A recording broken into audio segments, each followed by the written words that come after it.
안녕하세요. 너무 쌩얼이어서 마스크를 못 벗겼어. 그러니까 유튜브를 하겠다고 해놓고 이게 되게 어려웠던 게, 처음에 테스트 영상 삼아서 몇 개 찍은 거를 가까운 지인들한테 보여줬단 말이에요. 내가 늘 밝고 쾌활한 이런 텐션 높은 약간 똘끼 있는 모습들만 봤기 때문에 너가 없어, 이건 아닌 것 같아, 이 얘기를 자꾸 들으니까 어느 타이밍에 어떤 걸 찍어서 올려야 될지 모르겠는 거예요. 아씨, 이러다 시작을 못하겠구나 싶어가지고 그냥 그런 모습도 나니까 그건 그거대로 내보내는 거고, 그렇게 다양한 모습들을 솔직하고 진솔하게 보여드리는 게 내가 보여드리고 싶은 내 유튜브 컨텐츠가 아닐까. 뭐 가장 첫 번째, 제주에 오게 된 이유, 뭐 이유야 이제 여기 와서 사귄 친구들을 보면은 다 비슷해요. 너무 힘들고 답답하고 뭔가 지쳐있는 거야, 서울 생활이.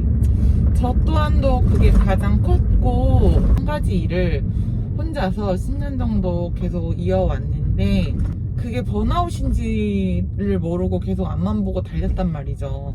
그런 분들 많을 거예요. 그러니까 내가 지금 온 게 번아웃인데 번아웃인지를 모르고 계속 달리다 보면 쉬어야 될 때는 쉬어주는 것도 필요하다라고 제가 느꼈고, 술을 좋아는 하지만 자주 먹는 편도 아니고 딱 제가 정해놓은 날만 먹고 술을 먹으면서 푼다던가, 이게 나의 문제이기 때문에 친구를 만난다고 해도 그 친구는 나의 얘기를 들어줄 뿐이지 해결은 곧 나의 몫이란 말이야. 그렇기 때문에 의미가 없는 거예요. 신앙적인 거에도 조금 의지를 해보고 여러 가지 방향으로 내 마음이 회복이 될 수 있게끔 나름의 노력들을 했던 것 같고, 그 중에 하나가 운동. 그래서 운동을 좋아하게 됐어요.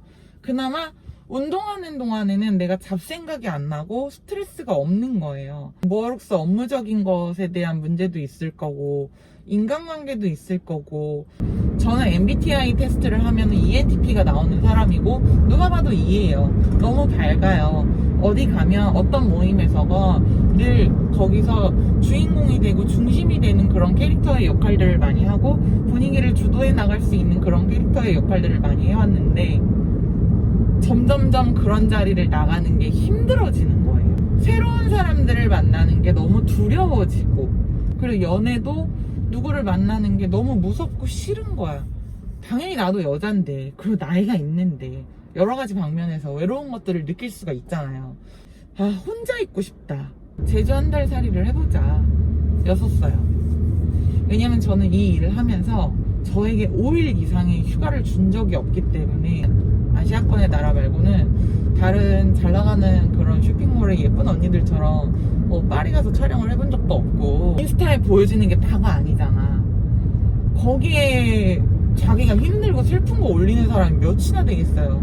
인스타를 보면은 괜히 화려해 보이고, 모든 인플루언서들이 그렇잖아요. 걱정도 고민도 없어 보이고 그렇잖아요. 나 망했고 의류 재고가 말도 못하고 그래서 이거 재단에 기부를 했고 나 이거 안 한다 이제, 이런 식의 이제 글을 써놓고 폐업 신고 절차를 밟아달라 이렇게 얘기를 해놓고 한 달 살기를 떠나게 됐어요. 알고 지내던 동생 덕분에 제주에 살고 있는 좋은 친구들을 알게 됐고, 물론 그 친구들을 매일 만난 건 아니고, 왜냐면 오롯이 혼자만의 시간도 필요해서 갔던 거기 때문에.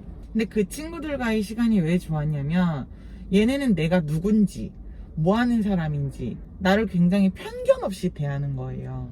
내가 하고 있는 일을 정리를 하려는 마음과 함께 디자인을 전공해서, 물론 가구 디자인을 전공해서 인테리어 쪽 일을 하다가 막연하게 옷이 너무 좋았고 여러 가지 이유로 이 일을 시작하게 됐었는데, 좋아하는 일을 잘하려고 애쓰다 보면은 누구든 과부하도 오고 힘들어질 수밖에 없더라고요. 그런 것들이 이제 저도 계속 반복이 됐던 거고, 그래서 이제 폐업을 하자. 근데 내가 이 나이에 이제 와서 전공이 가구였다고, 내가 20대 후반에 살짝 쌓은 경력을 가지고 다시 그 업종으로 뛰어들 수도 없는 노릇이고, 내가 그렇다고 쇼핑몰 경력이 10년이 있다고 해서 어디 다른 어린 친구들이 대표로 있는 쇼핑몰 가서 MD를 할 거야, 뭐 택배를 쌀 거야, 뭐 할 거야, CS를 할 거야, 뭐 할 거야. 그러니까 여러 가지 고민들을 하기 위해서 왔었어요. 이 일을 그만두면 나 뭐 하고 살지? 뭐 먹고 살지? 뭐 그렇다고 돈 많은 남자한테 시집 가기에는 나는 그런 남자를 바라는 사람도 아니고, 그런 성격도 못 되고, 그런 외모도 못 되고, 여러 가지 고민들과 숙제를 가지고 왔었는데, 저는 이제 블로그를 10년을 했다 보니까 고객이라고 칭하는 분들보다 블로그 이웃님들 있죠. 그렇게 만나서 관계를 쌓아온 되게 오래된 분들이 많은데, 그런 분들이 언니 어떻게 지냈는지 궁금해요, 라방 좀 해주세요 막 이러면서 처음 음주라방이라는 것도 해봤어. 술 한잔 하면서 이 고객님들과 그동안도 충분히 소통을 잘 해왔다라고 생각을 했는데, 왜 사람이 이렇게 알코올이 들어가니까 더 진솔한 얘기들, 그런 얘기들도 하면서 고객님들이 나를 위로해주고 있는 거예요. 그게 너무 신기한 거야. 돈이 없는 상태에서 그 당시에 블로그에서 옷을 파는 사람도 없었고, 자체 제작이라는 말도 없었고, 프리오더로 주문을 받아서 했는데 너무 운이 좋게 그게 초대박이 난 거예요. 근데 시작이 너무 좋으니까 사람이 한순간에 너무 거만해지고 기고만장해지는 거지. 그리고 주변에서 야, 블로그로 무슨 옷을 팔아, 자체 제작 말도 안 돼. 그 시절에 동대문에 사입하러 가면요, 블로그라고 하면은 샘플도 옷을 안 팔던 시절이에요. 저는 그때부터 블로그와 함께 사이트를 개설해서 같이 운영을 하고 있었지만, 어쨌든 되게 많은 사람들의 시기질투 대상이 되기도 했었어. 근데 이제 좋아서 시작한 일인데, 그런 부분에서 나도 유리 멘탈이다 보니까 지치는 것들이 생기는 거야.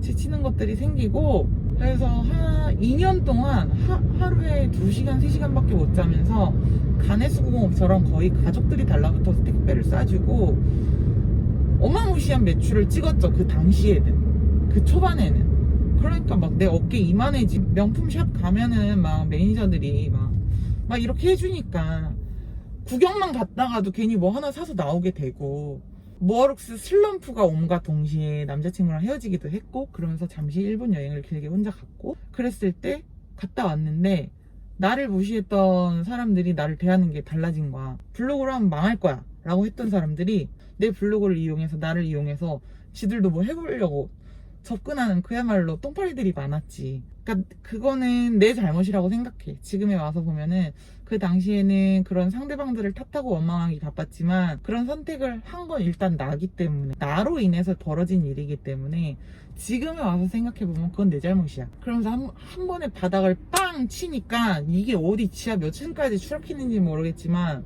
올라오질 못하는 거예요. 그 사이에 인스타그램이라는 플랫폼 자체가 만들어 놓은 구조가 제가 해왔던 것보다는 옷 장사를 좀 쉽게 하게 세팅이 돼버렸더라고. 이 쇼핑몰을 시작한 것 자체가 내가 입고 싶은 거, 내가 하고 싶은 옷을 가성비 좋은 브랜드를 만들어보자 하고 시작을 했는데, 우리 고객님들은 초반에 모어룩스의 그런 컨셉 자체가 좋아서 들어왔던 사람들인데, 얘 왜 자꾸 다른 쇼핑몰들이랑 똑같이 하려고 그래. 내가 입고 싶고 하고 싶고 잘하는 옷을 만들었어야 되는데 다른 쇼핑몰들 보면서 흉내내기 바빴던 거예요. 난 그렇게 하면 안 되는 사람인데. 그러면서 이제 공황도 오고 우울증도 오고, 결국 그게 다 내 탓인지도 모르고, 본질적인 문제는 나한테 있었는데, 그거를 한 달 살기 와서 고객분들이랑 끊임없이 대화를 하면서 깨달았어요. 제가 혼자 사색하는 시간들, 나하고의 대화하는 시간들이 많아지다 보니까 3년 전에 제작했다가 물먹은 청바지가 있었어요. 그래서 그거 결국 세일로 털었었거든요. 근데 그 바지를 제주 와서 내가 주구장창 입었단 말이야. 근데 그거를 너무 많은 분들이 언니 바지 뭐예요? 또 만들어주시면 안 돼요? 리오더 해주시면 안 돼요?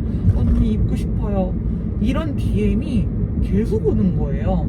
도대체 이 사람들 뭐야? 왜 있을 때 안 사고 옷을 사려고 이 승희 언니랑 친해진 게 아니라 이 언니라는 캐릭터 자체에 대한 친근감을 느끼고 좋아져서 이 언니가 파는 옷을 좋아하게 됐던 건데 난 심하게 착각을 했던 거지. 제주 와서 내가 표정도 많이 밝아지고 많이 편안해 보이고 이러니까 3년 전에는 그 옷이 예뻐 보이지 않았었을 텐데 이제서야 예뻐 보였던 거지. 나하기에 달렸던 문제인 거죠.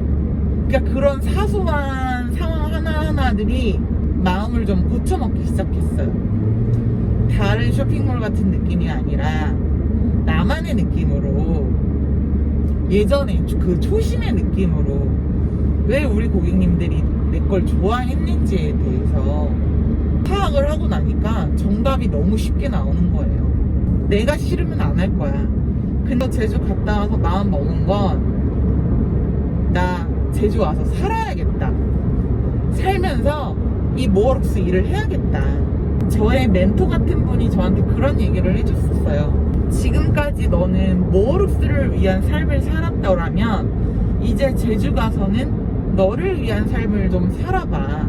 여기 와서 보내는 시간들의 모든 포커스를 제 자신한테, 내 자아한테 맞추고 나니까 내가 너무 행복하니까 뭐 만들어야 되지? 이러고 막 굳이 머리를 쥐어 짜내지 않아도 하고 싶은 게 막 술술술 떠오르고 우리 고객님들이 뭘 좋아할지 막 떠오르고 제주를 왜 왔느냐에 대한 설명을 하다 보니까 오늘 좀 장거리 운전을 해야 돼서 제주살이에 대해서 저한테 뭐 어떤 게 좋냐 여러 가지 질문들을 많이 주시는데 아직 그런 부분에 대한 답을 드리기에는 저도 이제 시작을 했기 때문에 그런 것들에 대해서는 차차 앞으로 이 콘텐츠에서도 많이 보여드리고 들려드릴 거고요. 제가 왜 제주에 왔는지에 대해서 조금이나마 설명을 드렸습니다. 안녕.